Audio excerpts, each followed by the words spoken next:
Hello guys, এই যে দেখেন আমরা গ্রামের বাড়িতে ঘুরতে আসছি। গ্রামের মাটি হাঁটাচলা করতে দেখেন কি মজা লাগতেছে। আমরা ঢাকার শহর এবিল মাটিতে হাঁটতে পারি না, সারাক্ষণ সবার পায়ে জুতা রাখা থাকে, ময়লা লাগে এই জন্য। কিন্তু গ্রামের বাড়ি মাটিতে হাঁটা অন্যরকম একটা তৃপ্তি। এই দেখেন ছেলে হাঁটতেছে। এই যে শাকের খেতে, এই যে মূলা হয়েছে খেতে। এই দেখেন গ্রামের বাড়িতে ছেলে লাল শাক উঠাচ্ছে। এই যে ছোট ছোট হচ্ছে, ছোট ছোট হয়েছে, এখন তো বড় হয় নাই। ছেলে দেখেন কি করতেছে, দুষ্টুমি করতেছে।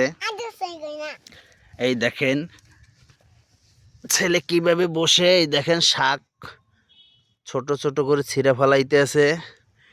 গ্রামের বাড়িতে দেখেন গ্রামের গাছপালা, ডোবা নালা, দেখেন কত সৌন্দর্য দৃশ্য। এই দেখেন গাইস, লাউ গাছ কি সুন্দর হয়ে উঠতেছে।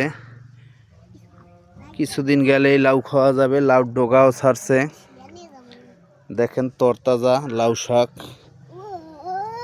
দেখেন গ্রামের বাড়িতে আসলে অন্যরকম একটা ফিল। এই দেখেন কচু, এই যে কচুর লতি, অন্যরকম একটা স্বাদ। গ্রামের জিনিস এমনিই তো স্বাদ বেশি, খাইতে মজা বেশি। ঢাকা শহরের জিনিস কেনা ছাড়া তো কিছু খাওয়া যায় না। আর গ্রামের জিনিস তো নিজেরা গৃহস্থী করলে খাইতে যেমন স্বাদ এবং দেখতেও সুন্দর, সবুজ সবুজ। দেখেন কি সুন্দর দেখাচ্ছে। ছেলেরে নিয়ে আসলাম, এই যে ধনিয়া পাতা লাগাইছে মূলার ভিতরে, দেখেন কি সুন্দর হয়ে উঠছে ধনিয়া পাতা, সেরকম দেখতে লাগতেছে। সবাই জানাবেন কমেন্ট করে যে কেমন দেখতে। এই যে মূলা শাক, মূলা, কচু, লাউ শাক, লাউ গাছ। এবার ভিডিও সবাই যদি চান দেখতে, তাহলে সবাইকে দেখাবো।